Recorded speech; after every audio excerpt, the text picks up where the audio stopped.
ಶುಭೋದಯ ಉದಯ್. ನೆನ್ನೆಯ ಪಾಠದಲ್ಲಿ ನೀನು ಮೆರಾಕಿ ಸ್ಕ್ರ್ಯಾಚ್ ಮತ್ತು ಅದರಲ್ಲಿರುವ ವಿವಿಧ ರೀತಿಯ ಕೋಡ್ ಬ್ಲಾಕ್ಗಳ ಬಗ್ಗೆ ಕಲಿತಿದ್ದೀಯಾ? ಹೌದು. ಈಗ ಆಳವಾಗಿ ಸ್ಕ್ರ್ಯಾಚ್ ಕಲಿಯೋಣ ಮತ್ತು ಸ್ಪ್ರೈಟ್ಗಳು, ಬ್ಲ್ಯಾಕ್ ಡ್ರಾಪ್ಗಳು ಹಾಗೂ ಶಬ್ದಗಳ ಬಗ್ಗೆ ಮಾತನಾಡೋಣ. ನಮ್ಮ ಸ್ಕ್ರ್ಯಾಚ್ ಪ್ರಯಾಣಕ್ಕೆ ಮರಳಿ ಸ್ವಾಗತ. ಈಗ ಸ್ಕ್ರ್ಯಾಚ್ನಲ್ಲಿ ಸ್ಪ್ರೈಟ್ ಎಂಬ ಸೂಪರ್ ಕೂಲ್ ಪರಿಕಲ್ಪನೆಗಳಿಗೆ ಧುಮುಕುತ್ತಿದ್ದೇವೆ. ನೀವು ಪ್ರಾರಂಭಿಸಲು ಸಿದ್ಧರಾಗಿದ್ದೀಯಾ? ಸಂಪೂರ್ಣವಾಗಿ ಮಾಯಾ. ಸ್ಪ್ರೈಟ್ ಎನ್ನುವುದು ಸ್ಕ್ರ್ಯಾಚ್ನಲ್ಲಿ ನೀನು ವೇದಿಕೆಯಲ್ಲಿ ನೋಡುವ ಪಾತ್ರ ಅಥವಾ ವಸ್ತುವಿನಂತಿದೆ.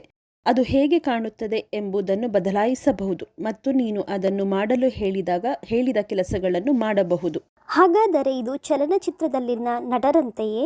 ಹೌದು, ಹಾಗೆ. ಆಡ್ ಸ್ಪ್ರೈಟ್ ಐಕಾನ್ ಅನ್ನು ಕ್ಲಿಕ್ ಮಾಡುವ ಮೂಲಕ ನೀನು ಸಿದ್ಧ ಸ್ಪ್ರೈಟ್ಗಳಿಂದ ಆಯ್ಕೆ ಮಾಡಬಹುದು.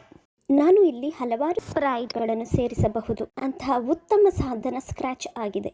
ಸ್ಪ್ರೈಟ್ ಲೈಬ್ರರಿಯಲ್ಲಿ ಅಪ್ಲೋಡ್ ಸ್ಪ್ರೈಟ್ ಬಟನ್ ಅನ್ನು ಕ್ಲಿಕ್ ಮಾಡುವ ಮೂಲಕ ನಿಮ್ಮ ಸ್ವಂತ ಚಿತ್ರಗಳನ್ನು ನೀವು ಆಮದು ಮಾಡಬಹುದು.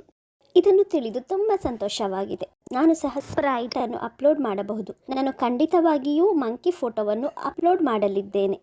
ಸ್ಕ್ರ್ಯಾಚ್ನ ಡ್ರಾಯಿಂಗ್ ಪರಿಕರಗಳನ್ನು ಬಳಸಿಕೊಂಡು ನೀನು ನಿನ್ನದೇ ಆದ ಚಿತ್ರವನ್ನು ಸಹ ಸೆಳೆಯಬಹುದು. ನೀನು ಕೇವಲ ಸ್ಪ್ರೈಟ್ ಎಡಿಟ್ ಕಾಸ್ಟ್ಯೂಮ್ಗೆ ಹೋಗಬೇಕು ಮತ್ತು ನಂತರ ಹೊಸ ವೇಷಭೂಷಣಗಳನ್ನು ರಚಿಸಿ ಬಟನ್ ಅನ್ನು ಕ್ಲಿಕ್ ಮಾಡು. ಸ್ಕ್ರ್ಯಾಚ್ನಲ್ಲಿ ವೇಷಭೂಷಣ ಅಂದರೆ ವ್ಯಕ್ತಿಯ ಉಡುಗೆಯನ್ನು ಬದಲಾಯಿಸುವುದು ಅಲ್ಲವೇ?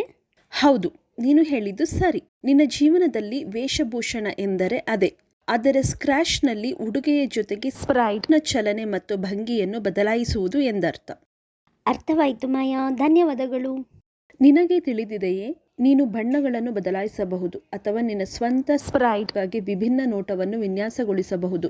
ವೇಷಭೂಷಣ ವಿಭಾಗವನ್ನು ಬಳಸಿ ಮತ್ತು ವೇಷಭೂಷಣಗಳನ್ನು ಬದಲಾವಣೆ ಮಾಡಲು ಅಸ್ತಿತ್ವದಲ್ಲಿರುವ ವೇಷಭೂಷಣಗಳನ್ನು ಮಾರ್ಪಡಿಸಿ ಕ್ಲಿಕ್ ಮಾಡು. ಇದು ತುಂಬ ರೋಮಾಂಚನಕಾರಿಯಾಗಿದೆ. ಆದರೆ ನನಗೆ ಒಂದು ಪ್ರಶ್ನೆ ಇದೆ. ನಾನು ವೇಷಭೂಷಣಗಳ ಬಹು ತದ್ರೂಪಗಳನ್ನು ಹೊಂದಬಹುದೇ? ಒಳ್ಳೆಯ ಪ್ರಶ್ನೆ. ಹೌದು, ಅಸ್ತಿತ್ವದಲ್ಲಿರುವ ವೇಷಭೂಷಣಗಳ ಮೇಲೆ ಬಲ ಕ್ಲಿಕ್ ಮಾಡುವ ಮೂಲಕ ನೀನು ಅದನ್ನು ನಕಲು ಮಾಡಬಹುದು.